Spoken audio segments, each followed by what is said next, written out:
Clayton, what's important to you about your 5-day routine leading up to one of your starts?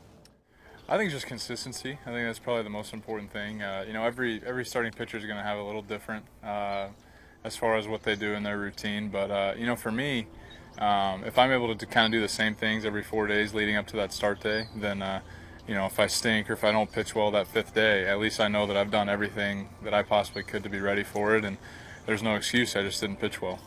How much video do you watch of yourself?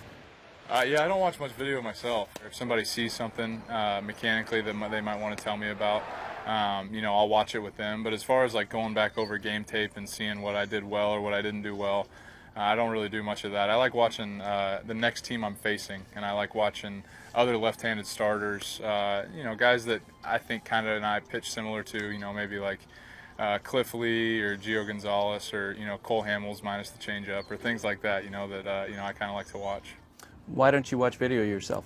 I don't know. I think I'm probably twofold. I don't know if there's a whole lot of benefits since it's in the past, and then the second thing, I'm probably a little too self-critical. I probably, no matter how well I pitched, I'm probably going to come out with something that I want to try to do better next time. AJ told me that before a start, if you have the optimal peace of mind, he said sometimes you'll actually fall asleep and take a nap before a start. Yeah, I always kind of just lie down on the training table. That's the great thing about being on the West Coast is, 4 o'clock we got games starting over there on the East Coast. So I usually try to lie down like 4:15 or 4:20 and start watching some baseball games. And, slowly but surely, if I, just kind of relax, I sometimes fall asleep. And, more often than not, that's a good thing. So, I don't have a whole lot going on up there in the brain. So I can just kind of turn it off and go to sleep.